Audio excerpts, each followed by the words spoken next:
Hello everybody and welcome back to my Omega Ruby and Alpha Sapphire Wedlocke challenge. In the last episode we got our first Pokemon, we met the Professor's daughter, and we even got a partner for our starter Pokemon in the form of Buttercup the Seedot. In this episode we're going to be moving on to the next town and maybe even getting a new Pokemon. Now before we start, I am going to train Buttercup the Seedot up just to level 6 or 7 so she's able to hold her own a little bit against the upcoming trainers. So I'm going to speed that up and play some music, and I'll see you when I'm done.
Alright everybody, I just trained up my Seedot and my Mudkip. I got Buttercup to level 7, and in the process of switch training, I got Birch up to level 9, and he learned Mud Slap, which is pretty cool. And now it's time to proceed. It's been a long time since I've played Omega Ruby and Alpha Sapphire, so there will be a lot of hidden items that I miss or forget about. And it also is going to make it so I forget about a lot of what some of the trainers have. A lot of my memory is going to be going off of Emerald because I've played those games like probably over 100 times. So I forgot that if I talked to this guy, or did I? Oh, never mind. Just disregard that, and let's go to the next area. And I know I can go north of Oldale Town and get myself another encounter. However, I would rather not. I think the only thing you can get up there is Poochyena, Zigzagoon, Wurmple, and Wingull. And none of those Pokemon I really care for getting right now. I'd like to save that spot for a more unique Pokemon down the line. So here's the first real trainer battle besides our rival.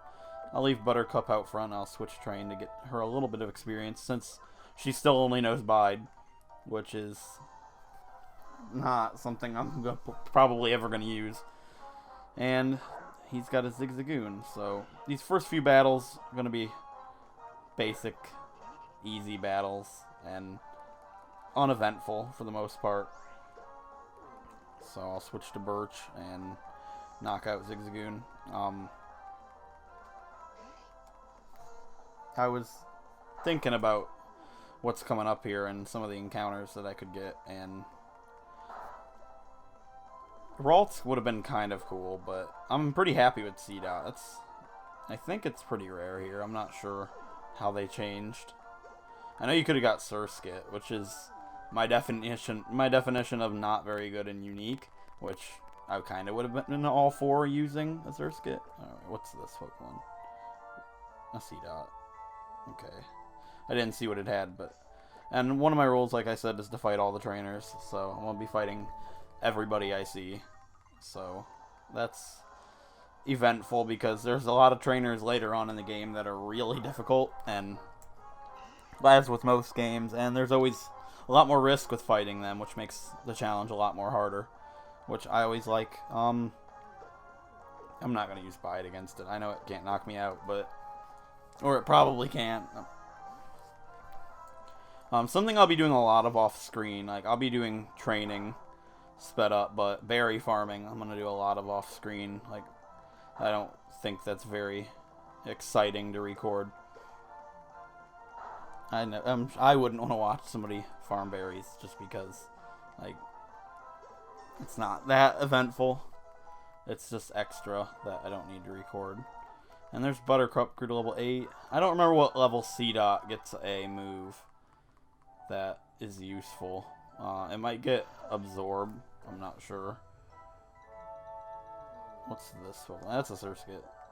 And this guy's not a trainer, but not very tall, so I sink right into the tall grass. I remember him. He's funny.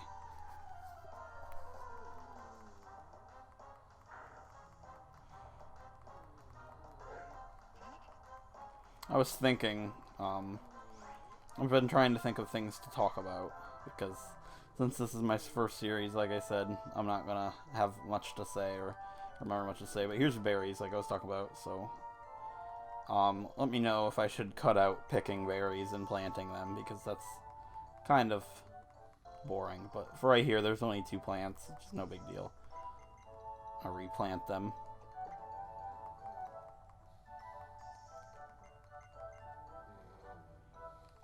And I can't water them yet. I don't think, anyways. You get the pail after the forest. That's right. And I do remember that this guy has a Talo. I remember what some of the trainers have, especially early on. Poochyena and a Talo. Which we definitely don't want Buttercup to be fighting the Talo for sure, but I'm switch training anyway, which will help early on.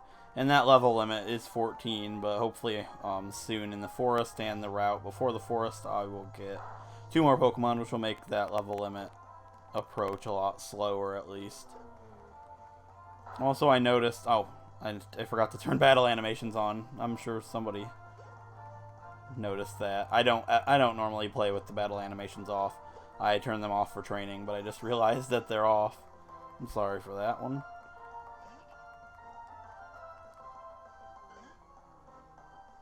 But if there's any hints or tips or advice you guys want to give me for things to talk about and what to make the series more interesting, please let me know.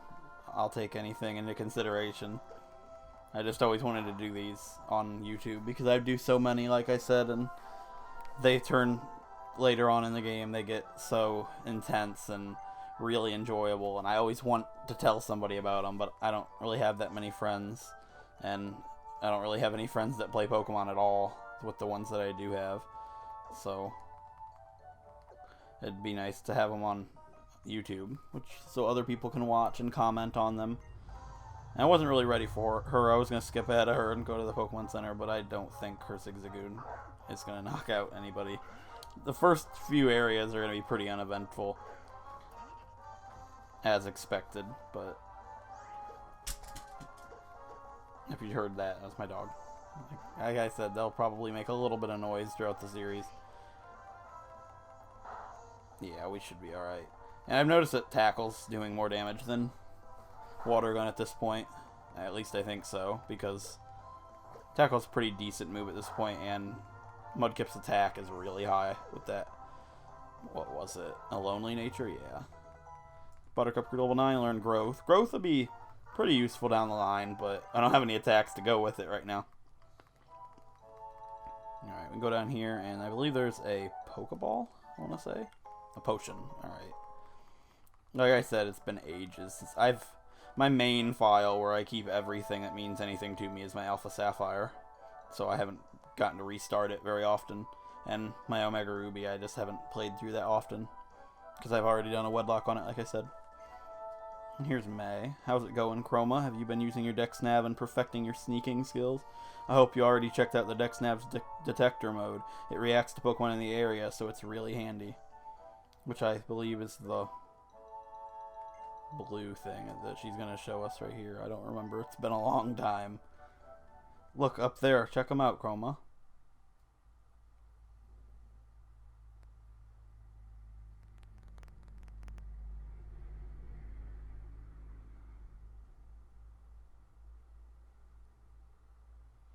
Those were beautiful, weren't they? I'll have to check in my Dex Nav later to be sure, but wow, we already made it throughout 102, huh? I guess it's really true that time flies when you're with a friend. Oh look, there's Petalburg already. Chroma, your dad, he's the gym leader of Petalburg, isn't he? Maybe I should try to take him on myself once I train up my Pokemon a bit more. Guess I'm off then, Chroma. Let's meet up again sometime. So yeah, our dad, is the gym leader of Petalburg. If you've never played through Generation 3, I think that's really cool. It's really fun to fight your father as a gym, especially if you have a relationship with your real father like I do. It's enjoyable to take him down. And he was actually the cause of one of my deaths in my Omega Ruby Wedlocke that I did on my own time. I was talking about. He killed my Mighty Yenna at the time. It was a pretty intense fight. It was close, but there was a strategy I learned that you can do with that gym that makes it a lot easier. I learned that after the fact. And I'll go over that when we get to that point. But anybody that has done a Wedlocke or Nuzlocke in these games probably knows what move I'm talking about. So normally when I get to a new town, I always talk to everybody just to get any items that they might give.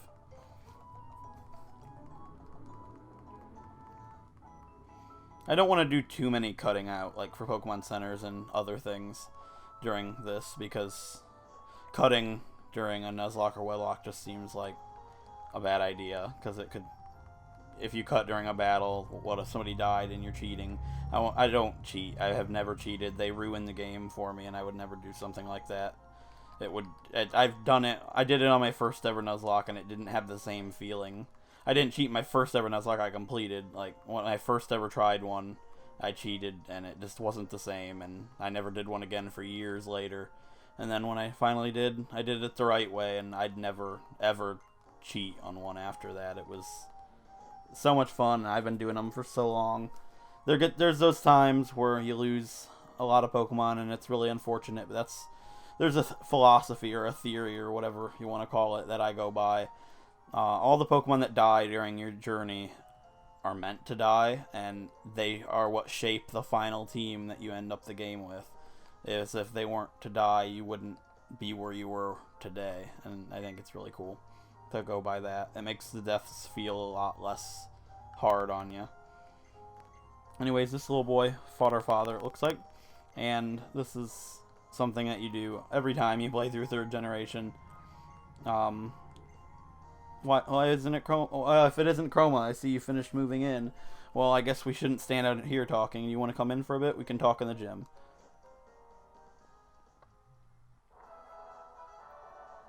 You know, I'm sure was surprised that you managed to get here by yourself. I see you're making a good start on your team. Then I guess you're going to become a trainer just like me, Chroma. That's something to look forward to. Yeah, hopefully my father's not the cause of any deaths in this. That's morbid to think about. Anyways, this boy, the neighbor boy, comes in wanting a Pokemon, and our dad's going to help him get one. He's going to loan his Zigzagoon, and we need to help him catch a Pokemon. Now, I think the Ralts that Wally gets is shiny locked in this game. I hope it is, because my luck would be Wally gets a shiny Ralts. I know that's possible in Ruby, Sapphire, and Emerald, but I'm not sure about these games. Anyways, this series isn't really going to be a let's play, isn't going to really be a walkthrough of the game. I'm assuming if you're watching this, you have, at least played through the games before or know something about Pokemon enough to enjoy the series. This is more so, this is just a Wedlocke. I want to play through the game in a challenge setting, and hopefully it will be as enjoyable as the ones Maryland puts on for everybody. I'm learning how to commentate and keep up with talking throughout the whole game, and try to be entertaining, as humorous as possible, but sometimes I can't think of anything to say. But that's what comes with learning, I suppose. Not everybody starts out as great as you can be. So this is just basically a boring part of the game where it's kind of like the tutorial on how to catch Pokemon, although it's not. It's similar. That's how I always look at it. And this gentleman here, Wally, is our rival, if you don't know. He's another rival. He's not called your rival, but I consider him a rival just as much as anybody else. He's better than May, in my opinion. The fight they put in the game with him at the end of the game, it was still in Ruby, Sapphire, and Emerald, but how much it's changed in the remakes. It's so intense, and the music is really good. It's just one of my favorite fights in the game by far. So hopefully I'll have a good fight against him when we get to that point. So anyways, he gives us the PSS, which I didn't mention this in the first episode, but the PSS, Pokemon Me, and Super Training are not allowed. I'm not even going to touch them. I'm actually going to go to it after we finish talking here and make sure passerbys and all of that is turned off so nobody can give me anything. Just to make sure. I don't want any O powers or anything that could make the game easier. I want to try, disable PS communication. There you go. I don't know you're going to touch me or Super Training. Just going to leave it at that. And I'm going to leave the Dex nav open for the most part of the game. So now that we helped Wally get a Pokemon, we can go over to the next area. This is Wally's house up there. I don't believe there's any items in there. But now that we're on Route 104, before I end the episode, I think that we should clear out this route. So my encounter for Route 104, since this is a Wedlocke and Gender's Clause is not activated, since I have a male and a female, whatever I get goes. I'm not sure what I can get. I believe I can get Meryl here, and I don't think I can get Tailo quite yet. So let's see what our encounter is for Route 104. It's a Wurmple. I did forget about the Dex Nav. I should have got a Dex Nav encounter, but Wurmple is a Pokemon that I don't mind using the common bugs of the generation. I had a very good Beedrill on a Fire Red Wedlocke, and I had a decent Butterfree in the recent Y Wedlocke I'm playing through currently.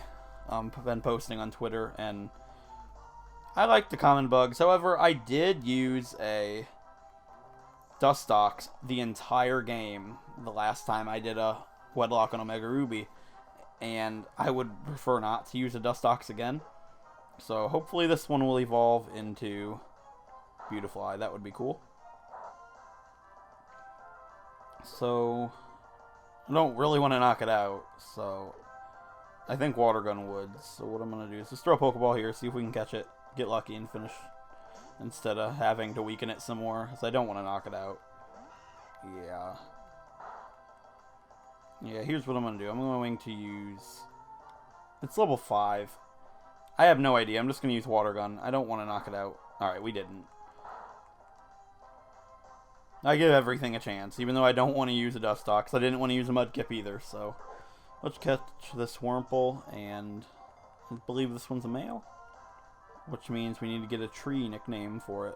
So I'm going to consult my list of nicknames, and I'll be right back. And Birch grew to level 11. I feel like I'm going to accidentally say Birch's name wrong at some point and feel bad about it. So, and say it wrong in the way everybody's probably expecting me to mispronounce Birch. So yeah, I'm going to look at my list and I'll be right back.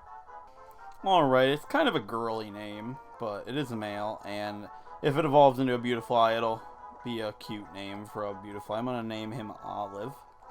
It's kind of a girly name, but it's a tree, so we got Olive the Wurmple, who I'm not going to train up this episode. I'm going to let him sit back there until he has a partner, but let's check him out. Has an attack lowering nature, which isn't that big of a deal, and special defense raising it could be helpful at some point. Alright, You know, I don't normally like to skip ahead to different areas quite yet. But I am going to go to the Petalburg Woods and get a partner for Olive. So in the next episode, I can train them up and we can take on this route and the Petalburg Woods. I think that'll be kind of cool. I don't like to go ahead before completing the area, but I'd like to give those two a better chance by having them trained up for next episode. And I don't want to do two training montages in one episode, even if the first one was not that long. See, if I used DexNav, I could have got myself a Talo, because this is a Talo. Right? Yeah, it is. Maybe it's a shiny Talo. That would be an interesting episode. It's just a regular Talo.